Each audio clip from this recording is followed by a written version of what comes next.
پیارے عزیز دوستو، ماہ رمضان شریف کا دوسرا عشرہ شروع ہو چکا ہے اور آپ سبھی لوگوں کو مبارک ہو۔ ماہ رمضان کا دوسرا جمعہ بھی آ چکا ہے۔ رمضان کے اس دوسرے جمعے میں آپ سبھی لوگوں کو ایک خاص قیمتی دعا کو ضرور پڑھنا ہے، کیونکہ اس دعا کے جو 8 بڑے فائدے ہیں وہ پڑھنے والے کو فوری طور پر یعنی کہ اسی وقت میں نصیب ہو جاتے ہیں۔ پیارے عزیز دوستو، رمضان شریف کے دوسرے عشرے اور دوسرے جمعے کے اندر یہ دعا پڑھنا اتنا خاص ہے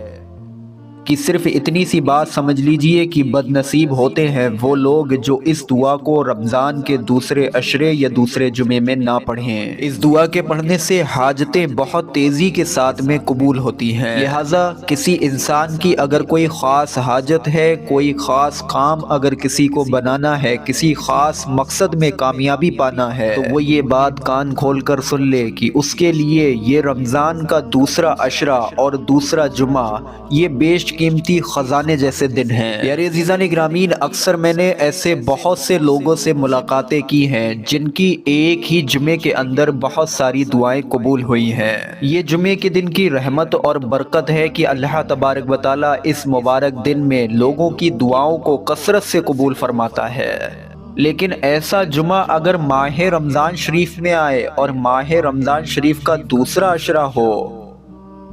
تو اس کی بات ہی نرالی ہے۔ پیارے عزیزان گرامی، جس کی برکتیں ہماری جہاں تک سوچ جاتی ہے وہاں سے بھی آگے تک، بہت آگے تک بڑھ جاتی ہیں۔ تو میں آپ سبھی لوگوں سے ایک چھوٹی سی گزارش کرتا ہوں، ویڈیو پر ایک لائک ضرور کر دیں اور ثواب کی نیت سے ویڈیو کو آگے شیئر بھی ضرور کریں۔ میرے پیارے عزیز دوستو، ماہ رمضان شریف کے مہینے کا دوسرا عشرہ 11ویں روزے سے شروع ہوتا ہے اور 20 روزے تک رہتا ہے۔ اس دوسرے عشرے کے اندر ایک قیمتی دعا ہے جسے ہر مسلمان کو پڑھنا چاہیے، کیونکہ اس دعا کو پڑھنے سے 8 فائدے نصیب ہوتے ہیں۔ اس مبارک دعا کو اگر آپ لوگ صرف ایک ہی بار پڑھ لیں تو اللہ تبارک و تعالی آپ کو ایسی جگہ سے اور اتنا زیادہ رزق عطا فرمائے جو آپ نے کبھی سوچا بھی نہ ہو۔ اب آپ لوگ سب سے پہلے اس دعا کو، اس وظیفے کو پڑھنے کا طریقہ سمجھیے، اس کے بعد میں ہم آپ کو بتاتے ہیں کہ اس دعا کو پڑھنے سے، اس وظیفے کو رمضان شریف کے دوسرے جمعے میں، دوسرے عشرے میں پڑھنے سے آپ کو کیا کیا ملنے والا ہے۔ تو میرے پیارے عزیزان گرامی، دوسرے جمعے کے اندر آپ لوگ کریں گے کیا؟ خاموشی سے ایک جگہ کہیں بھی بیٹھ جائیں، پورے جمعے کے دن میں آپ لوگ کسی بھی وقت یہ دعا پڑھ سکتے ہیں۔ خاموشی سے بیٹھنے کے بعد سب سے پہلے آپ لوگوں کو 3 مرتبہ شروع میں کوئی سا بھی درود پاک پڑھ لینا ہے،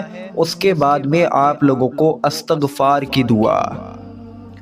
یعنی کہ استغفر اللہ ربی من کل ذنب واتوب الیہ، استغفر اللہ ربی من کل ذنب واتوب الیہ، اس کو آپ لوگوں کو 41 مرتبہ پڑھنا ہے۔ اس استغفار کی جگہ پر کوئی بھی استغفار پڑھا جا سکتا ہے، لیکن رمضان کے دوسرے عشرے میں صرف اور صرف استغفار کی دعائیں ہی پڑھی جاتی ہیں، لہٰذا آپ لوگ جب 41 مرتبہ یہ استغفار کی دعا پڑھ چکے ہوں گے، اس کے فوراً بعد ہی آپ لوگوں کو سجدے میں چلے جانا ہے، اور سجدے کی حالت میں آپ لوگوں کو دعائے یونس علیہ السلام کو 3 بار پڑھنا ہے، یعنی کہ لا الہ الا انت سبحانک انی کنت من الظالمین، اس کو آپ لوگ 3 بار پڑھیں گے۔ 3 بار سجدے میں یہ دعا پڑھنے کے بعد میں آپ لوگ سجدے کی ہی حالت میں اللہ پاک سے اپنی مرادوں کو مانگیں۔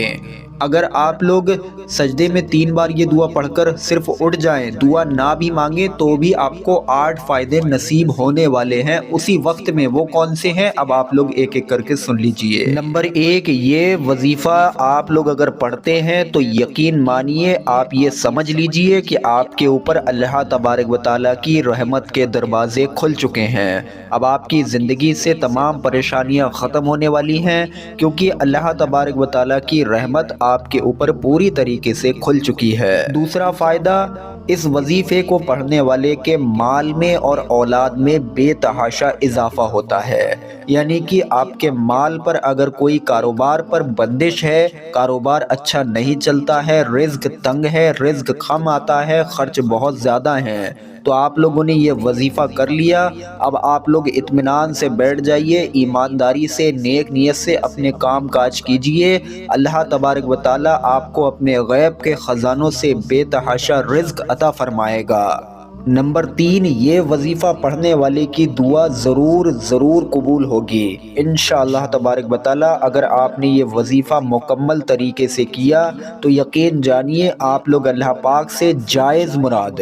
دھیان سے سن لیں، جائز مراد آپ لوگ کچھ بھی مانگ لیں تو آپ کی دعا رد نہیں ہو سکتی، بس شرط یہی ہے کہ جائز مراد ہو۔ انشاءاللہ تبارک و تعالی آپ لوگ کرشمہ دیکھیں قدرت کا، اللہ تبارک و تعالی کا، کہ آپ کی مراد کیسے پوری ہوتی ہے۔ نمبر 4، پیارے عزیزان گرامین، اس وظیفے سے رزق میں تو اضافہ ہوتا ہے، ساتھ کے ساتھ میں ہماری ضرورتیں بھی یہ وظیفہ پوری کر دیتا ہے۔ لہٰذا اگر کسی انسان کو اپنی زندگی میں کسی خاص چیز کی ضرورت ہو، ضرورت ایک اگزامپل کے طور پہ آپ لوگ یہاں یہ سمجھ لیں، کسی کو اپنا ذاتی مکان خریدنا ہو، کسی کو اپنی ذاتی گاڑی خریدنا ہو، کسی کو کہیں پر کوئی جگہ لینا ہو، یا کسی کو دنیا کی کوئی بھی چیز حاصل کرنا ہو، تو یہ ایک ضرورت ہے جو اس وظیفے کے پڑھنے سے انشاءاللہ تبارک و تعالی آپ لوگوں کو ضرور حاصل ہوگی۔ نمبر 5، پیارے عزیزان گرامین، یہ وظیفہ پڑھنے والا اللہ تبارک و تعالیٰ کی پکڑ سے بچ جاتا ہے اور اس کے گناہ دھل جاتے ہیں، گناہوں سے معافی مل جاتی ہے،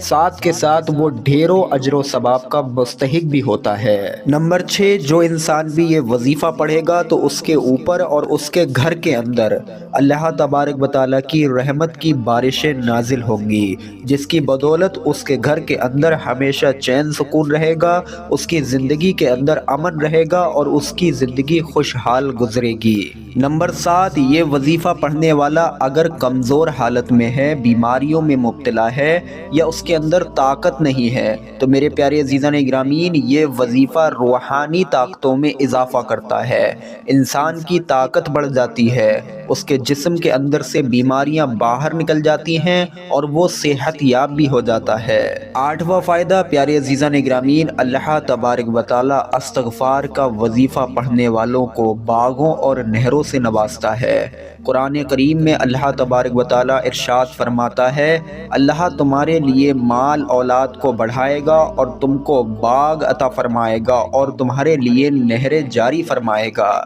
تو میرے پیارے عزیزان گرامین، ماہ رمضان الشریف کے دوسرے عشرے میں، خاص کر کے دوسرا جمعہ جو ہے، اس میں آپ لوگ اس مبارک دعا کا وظیفہ ضرور پڑھ لیں، کیونکہ یہ جو 8 فائدے ہیں اس میں سے 7 یا 6 فائدے تو ایسے ہیں جو انسان کو جیتے جی ہی اپنی آنکھوں سے دنیا میں ہی دیکھنے کو نصیب ہو جاتے ہیں۔ اللہ تبارک و تعالی پیارے عزیزان گرامین ہم سبھی لوگوں کو رمضان شریف کے دوسرے عشرے میں زیادہ سے زیادہ استغفار پڑھنے کی توفیق عطا فرمائے، آمین اللہم آمین۔ ویڈیو پر ایک لائک ضرور کر دیں اور ثواب کی نیت سے ویڈیو کو آگے شیئر بھی ضرور کریں۔ السلام علیکم ورحمۃ اللہ وبرکاتہ۔